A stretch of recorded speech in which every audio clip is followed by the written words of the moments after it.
There's one big takeaway after last night's 7-4 loss to the Edmonton Oilers. The Nashville Predators are in big trouble, folks. Let's talk about it today on the Locked On Predators podcast. Your Locked On Predators, your daily podcast on the Nashville Predators. Part of the Locked On Podcast Network, your team every day.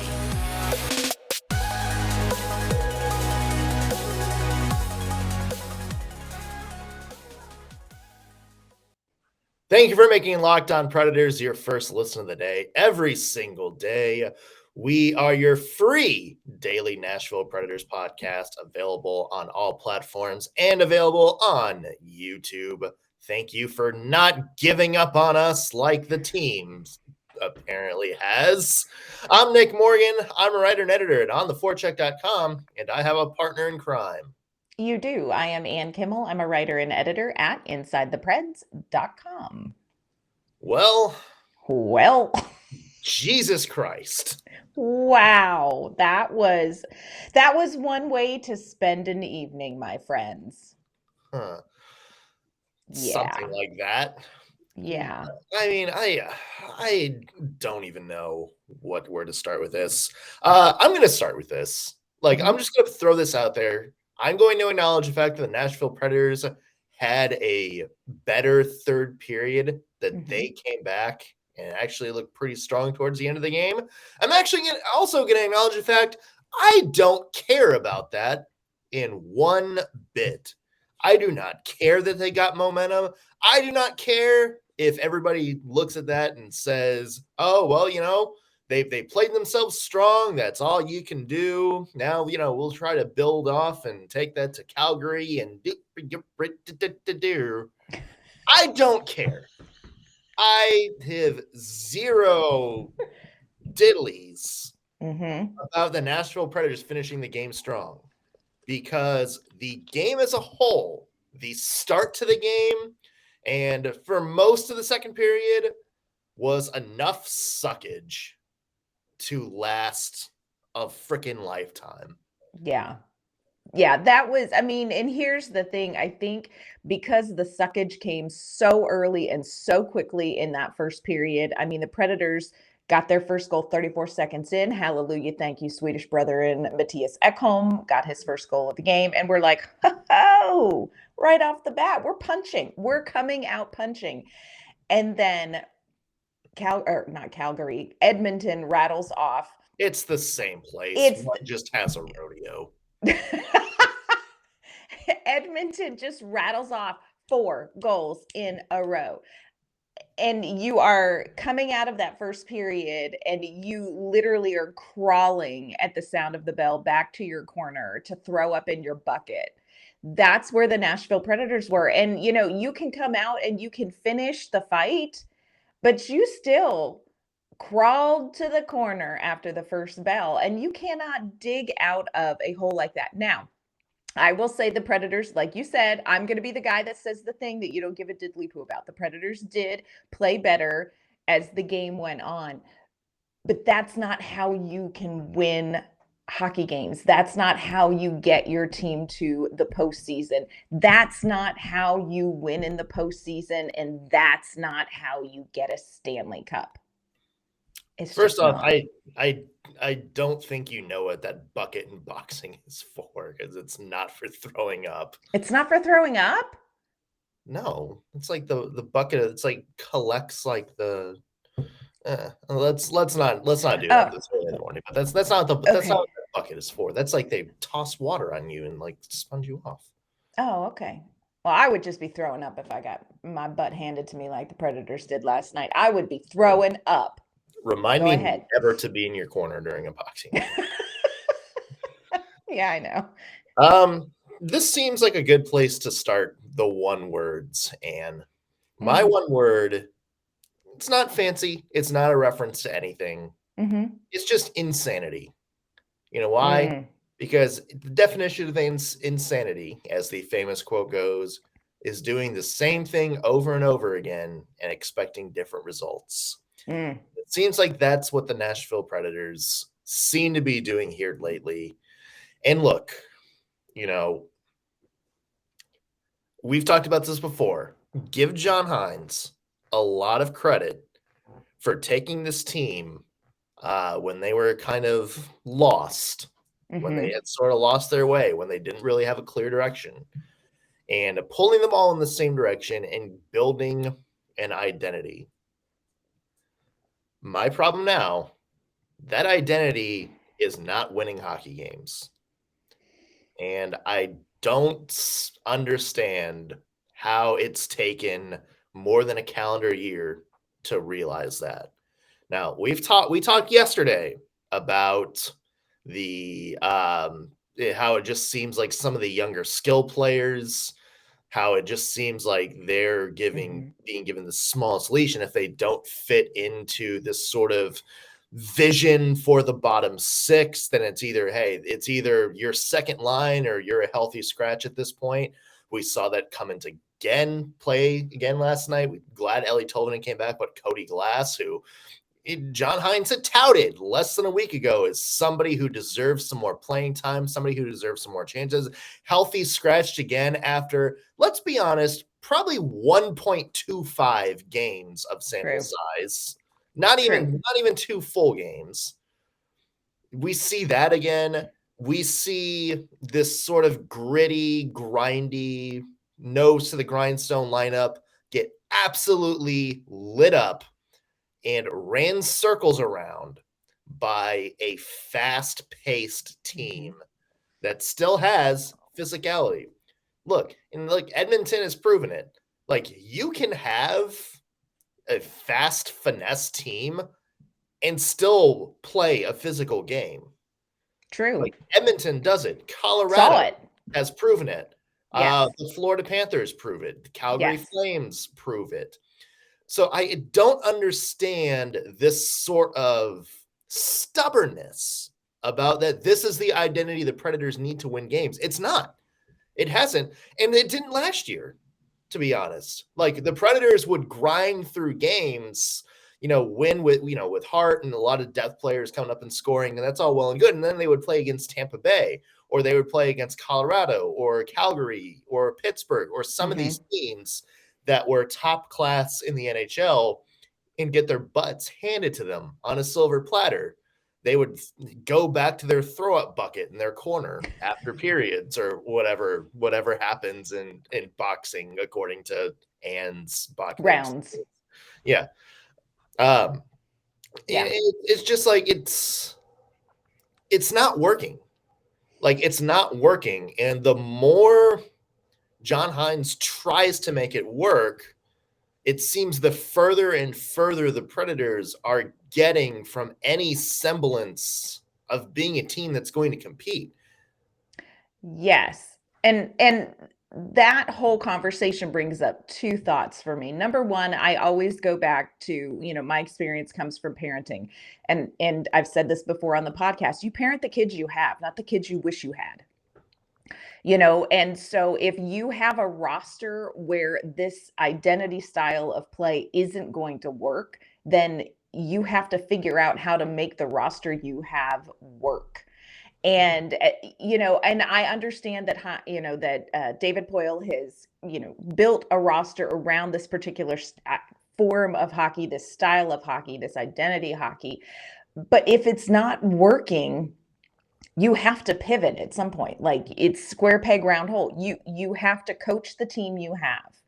And you can continue to try to coach them into this identity style of hockey. But at some point, you have to weigh what are the things that I'm sacrificing to make this happen? And we talked about it yesterday. Are we sacrificing more younger skilled players like Cody Glass, like Ellie Tolvanen, like Phil Tomasino to make this happen? So that's a whole conversation. The other thing I want to say is when you talk about this identity style of hockey, can you win with this style of hockey? And I think the answer is yes and no, because you can win enough games in this league to become a playoff team, to become a competitive team with this, because you are going to beat a lot of teams that are not Edmonton, that are not Calgary, that are not the Florida Panthers, that are not Colorado. to get into the playoffs. That's what the Predators did last year. You can beat enough teams playing this style of hockey. The problem is that the teams that you're going to face in the postseason are the teams you can't beat. Edmonton, Colorado, Florida. Those are the teams that are going to make the playoffs. And I think at some point, this style of hockey works to get you there. But the teams that you struggle to beat are the teams that are in the playoffs. And can the Predators take this style of hockey and get to the playoffs? In theory, yes, they've done it before. This season, it's looking a little rough, not going to lie, out of the gate. But when you get to the playoffs, what are you going to be able to do against the teams you can't beat? And that's what Nashville ran into last season. Something needs to change. And I think the first thing that needs to change is within John Hynes. Like, John Hynes has to change his philosophy, I think, because right now, all these tweaks, all these, putting more skilled guys in the lineup for, a couple periods at a time before putting Michael McCarron or somebody back out there, it's hurting the Nashville Predators. And every just line shuffle, every same combination of players just in a little bit different ways at this point is just duct tape on the side of the Titanic, hoping that that is going to close the gap that's going to doom them all. And that's where it feels like we are with the Nashville Predators right now. Let's talk more about this game because there is a lot to break down, from the 7-4 loss to the Edmonton Oilers. But first, let's talk about something positive, shall we? Let's talk about today's sponsor, Built Bar. We need to talk about Built Bar's amazing new reimagined flavors, and there's quite a lot of them. They have cookie dough topper, coconut brownie bar, coconut brownie topper, and white chocolate peppermint granola.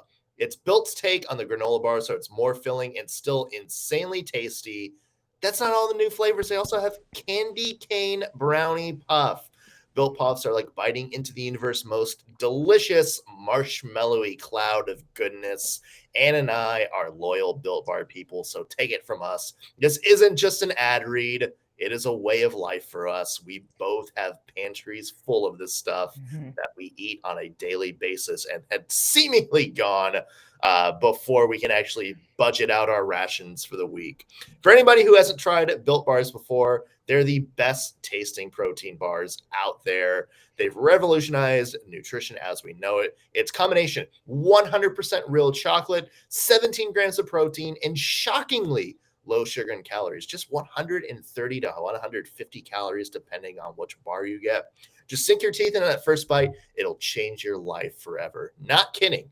There was a time before we tried these delicious Built flavors, and now it is literally the only protein bar I buy.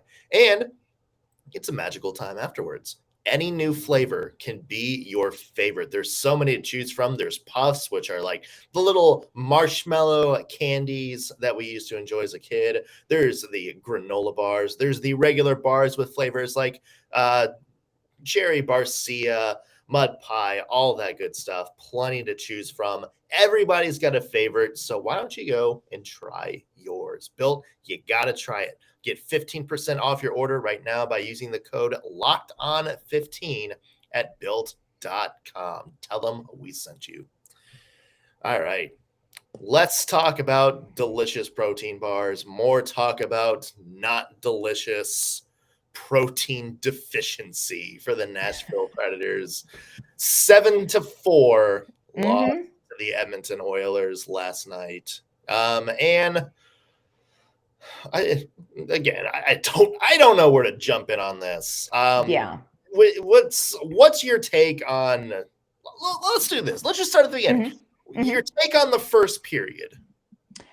You know what? The first period, and again, started out strong with the Predators 34 seconds in getting a goal. That's great. The problem that I'm noticing in this game, and I think that it's something that we've seen over these first 10 games, is that once there is a shift in momentum, this Predators team struggles to right it. And so you had The first Edmonton goal, Forsberg and Duchesne, I watched these back. You kind of have Forsberg and Duchesne. There's a transition. You cannot, Edmonton in transition is just deadly. And you kind of see Forsberg and Duchesne kind of meandering back into the play. And Evander Kane at that point had already scored the goal. Second Evander Kane goal, you see them just sort of split the defensive protection in the slot, find that soft little spot and get a goal. Third goal, you have Connor McDavid 2-on-1. I mean, hashtag pray for UC. Fourth goal, and this is what Edmonton does. Edmonton is just the sneaky kid who always lifts things. He's the kid in the candy store that gets away with taking the Papa Rocks every time because they just sneak down and find their way in, and Ellie Tolvanen lost him. So these were goals where the Nashville Predators were just completely outmaneuvered. They were outplayed and outmaneuvered. And once Edmonton got started rolling, it literally rocked Nashville. And John Hines ended up using the team's timeout in the first period because it was like the train is off the tracks. We've got to do something to stop this. And there was a point at which I was like, he's going to pull UC Saros because it was that off the rails in the first period. Can I jump in there? Please. Why didn't he pull UC Saros? Not saying because he was our best player. Yeah, not saying it was UC Saros' fault. No, of course. But at the same time, if you're UC Saros, you got to be thinking, come on, man. Like, yeah. Here's why I think he didn't, because I wondered the same thing, because so often, it would certainly have been true in this case, when you pull the goalie, you are pulling the goalie, not because the goalie sucks, but because the team needs that wake-up call, like, hey, you just sacrificed one of your own, you just ate one of your own young, turn it around. I don't think the Nashville Predators are in a space as far as mental resiliency that would shake them out of it. And that is probably my biggest concern with the Predators right now. I know we've got lineup issues. I know we've talked about like how competitive is this style of hockey in the league. We've talked about, just all sorts of things that are going on, penalties and all sorts of things going on with the Predators. But the one that concerns me the most is this mental resiliency that you don't see this team having. Like, you just don't see them having it. And I'm like, this season, started weird with the global series, but you also had this opportunity for this team to kind of connect, to bond on this trip to Switzerland and to Prague. And you've got these two new big pieces in McDonough and Niederreiter that you want to kind of bring in. And I'm like, you were given an opportunity for this team to connect and to sort of build some sort of emotional camaraderie that should translate on the ice. And not only do you not see that happening, but you don't see this team you don't see individual players being able to flip the mental script in their mind. Like, this is a team that is struggling with mental resiliency. And you saw it in that first period. I mean, Edmonton started rolling. And again, Edmonton's a good team. Like, this isn't all that Nashville sucks. It's that Edmonton is an outrageously talented team. But you have to be able to you have to do the mental gymnastics when a team gets 2 quick goals to get yourself back in this game. And this team, so many times in these first 10 games, has literally looked dazed and confused. It was the same way against the LA Kings. It was the same way against Columbus. There were periods of it. You saw it with Philadelphia. Like, Dallas, absolutely that. But in that instance, we could say, oh, well, it's jet lag. It's jet lag. It ain't jet lag no more. Like, there is a mental resiliency component that this team has got to find and rely on the ice. And it was not there last night, friends. No. It was disappointing because we said the Preds needed to get off to a strong start. We said this road trip kind of felt like an audition for how the rest of the season was going to go, because look, they had been hit in the mouth so many times since coming back from Prague. A lot of these games were at home. They only had like a couple of road games kind of sprinkled in that stretch. So this road trip kind of felt like, you know what? Let's have some consistency. Let's get away from a little bit. Let's like batten down the hatches, have some team bonding, and let's kind of get this thing back on track. Remember, it was the West Coast road trip last year in middle of November that really kind of turned this around for Nashville and kind of got them back on track. They got absolutely hit in the mouth in that first period. I mean, and again, 30 seconds in, Mattias Ekholm on what was a really good setup by both Matt Duchene and Mikael Granlund to make that play. And I was like, okay, this is it. Like, this is it. Like, we are kind of on the right track. We're going off early. Edmonton's strong, but we got a goal to work with. We're sending a message. And then literally 5 minutes later, it all evaporated with two, like, absolutely dismal plays by the top line. It's that same top line. And look, we just spent, all show yesterday and, part of the open today kind of really coming down on the lineup decisions and the fourth line and all that. But when your top line is getting that royally outplayed, you got more problems than just like the fourth line. It is kind of an institutional thing. I mean, you watch the replay and it's just like it's like watching like the old what's that like football game where they're all on like that rotating like vibrating top. Oh, yes. Like trying to like get them to the corner. Yes. And then there's like the players that are just like vibrating in place or spinning around.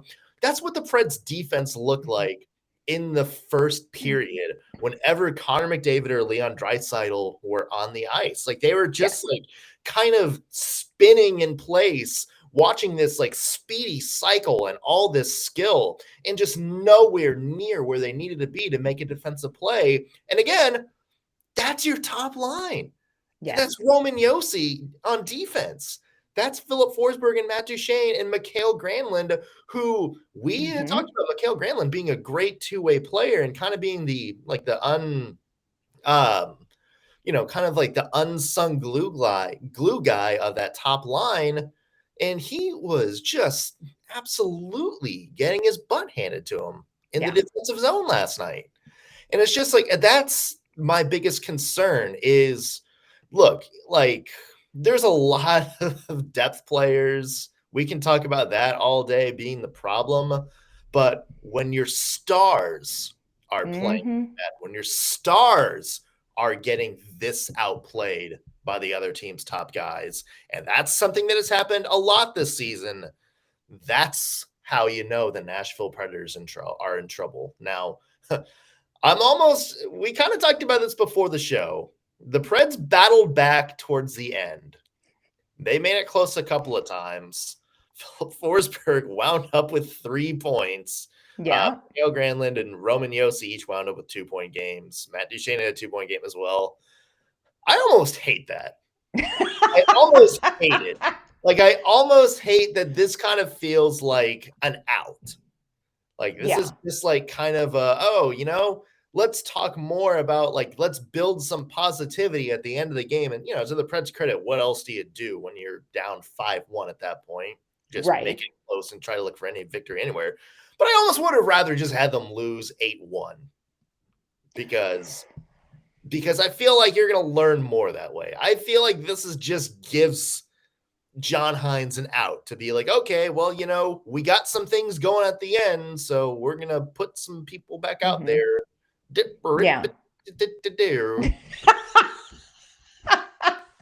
If I knew how to spell that, I would make that the title of this episode. Yeah, it's just I feel like I almost hate it because I feel like that's going to give an excuse as to, well, we built some momentum and we got some things going. And I feel like you're not going to make the big institutional changes you're going to have to make for Calgary. Yeah, I hear what you're saying.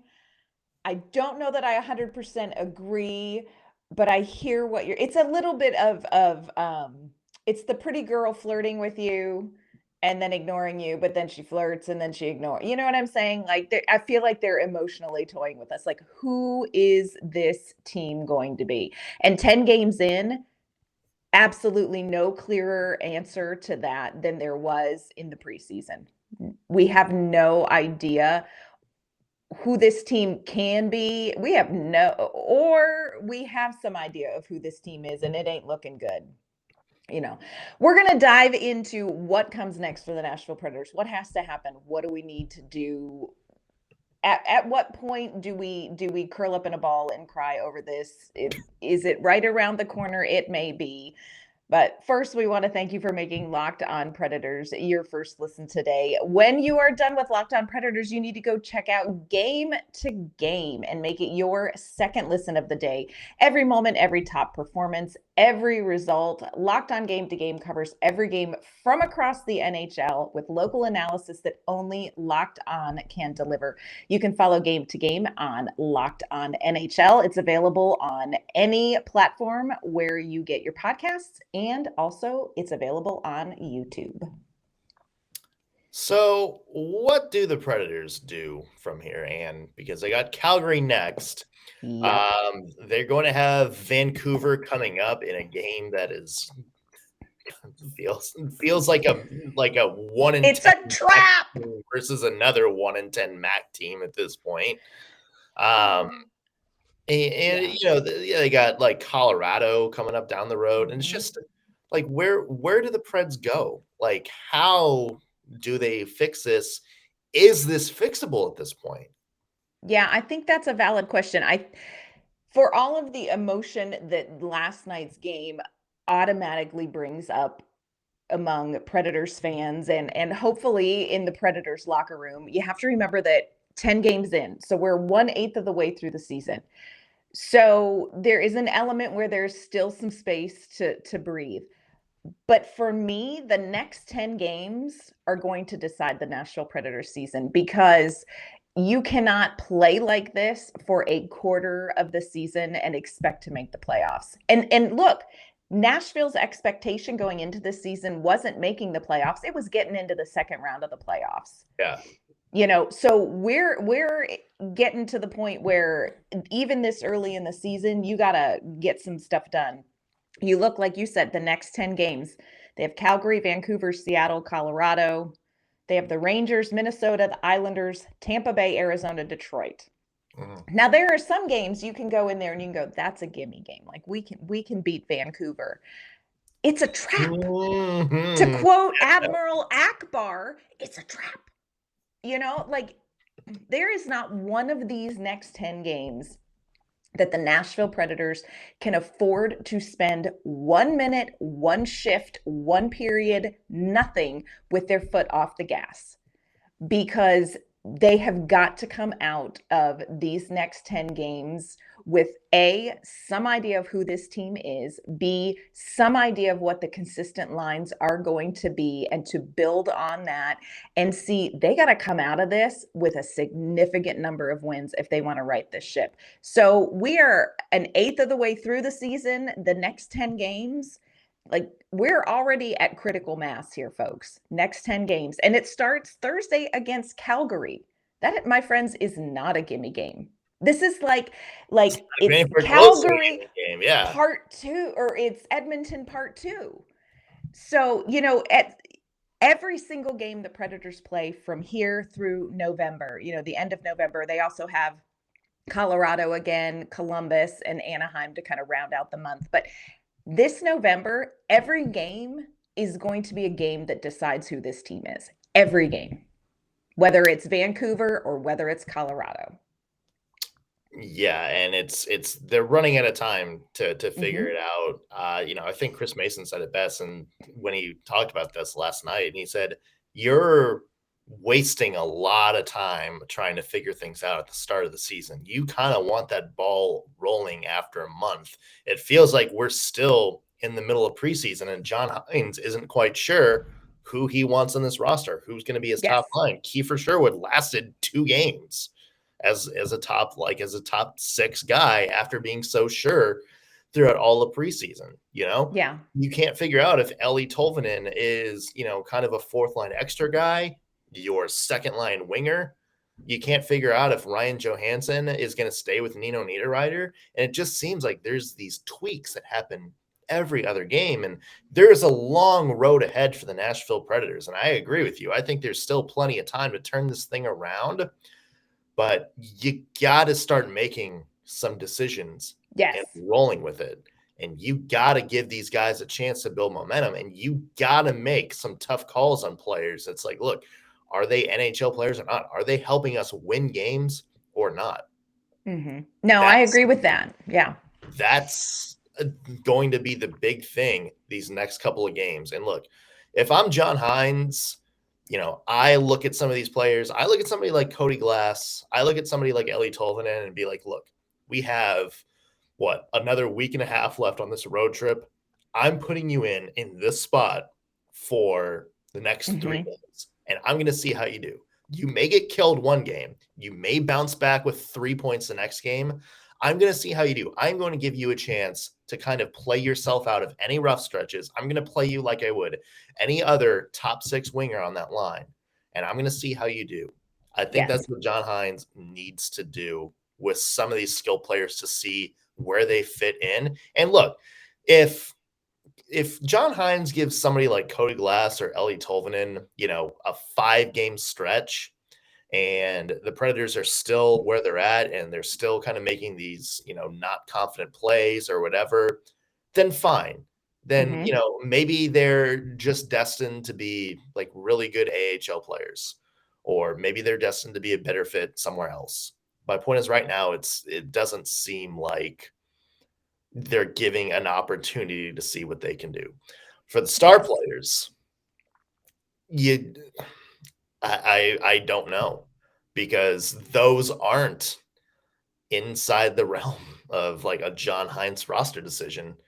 Right. You can't bench Matt Duchene. Yeah. Those are guys that you are paying to be really good at hockey night in and night out. David Poile invested a lot of money in those guys, invested 4 years of Ryan McDonough via trade, gave Mattias Ekholm a new contract that kicked this year, gave Philip Forsberg an 8-year contract that kicks in this year. There is a lot of stuff tied up. And that to me, that's the biggest core, because what do you do to get those guys going? That is a question right now, Ann. I don't really know if I can answer, because I don't know. They're going to have to kind of right the ship themselves. Yeah. No, I agree with you. And it's very frustrating because and I understand. I have sympathy. I think that the only thing harder than having a career year is repeating a career year. But that Philip Forsberg and Matt Duchene and Mikael Granlund and Ryan Johansson and Roman Josi, they can do this. And for me, especially as I look at Matt Duchene, I'm like, you're in your head. You got to, and I agree with you. They have to figure out how to work their way out of this, but it has to happen now. Like, you have had these first 10 games to fumble around. It has to happen now, and it has to start with the top guys. We can talk about Cole Smith and Zach Sanford and Kiefer Sherwood all day long, but they're not what is costing the Nashville Predators games. It's top guys. Let's end on stats, and that's gonna hurt. I need to highlight this. Leon Draisaitl, his last 10 games against the Nashville Predators, 18 goals, 26 points in 10 games. 10 games, 18 goals against the Nashville Predators in 10 games, 26 points. That is 2.5 points per game against the Nashville Predators. They need to rename Lower Broadway Draisaitl Way, because that man owns us. Yeah. He owns the Nashville Predators. Owns us.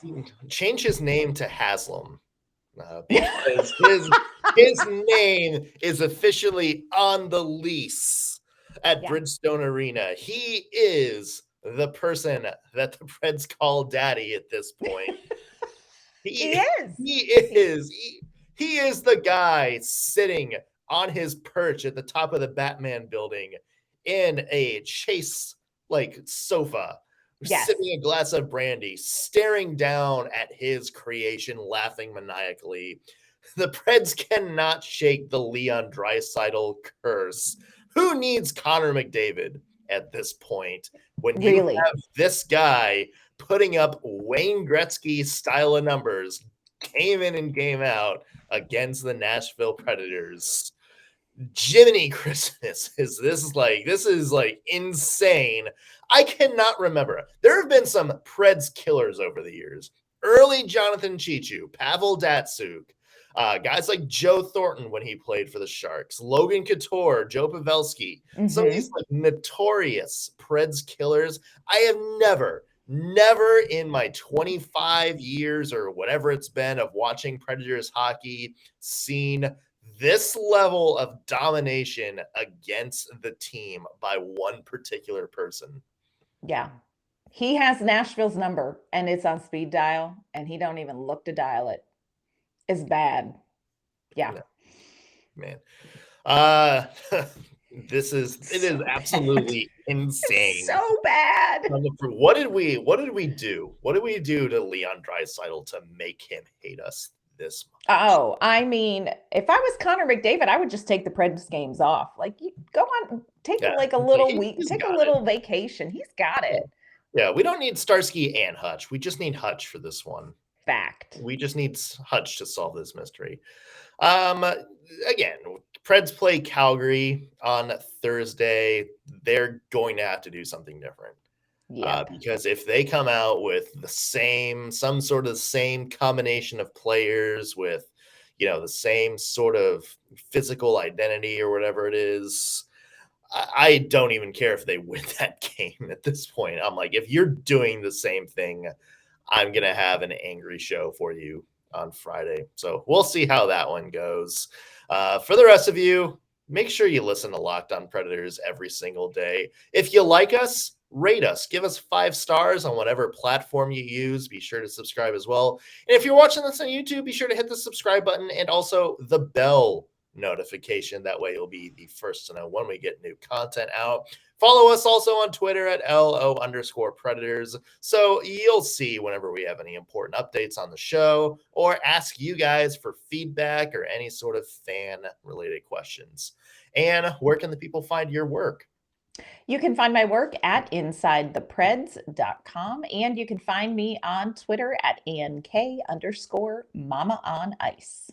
You can find me at ontheforecheck.com or on Twitter _NSMorgan. Come say hi. That's going to do it for us on today's Locked On Predators podcast. Thank you for making us your first listen of the day. We'll be back with a new episode tomorrow. We'll see you then.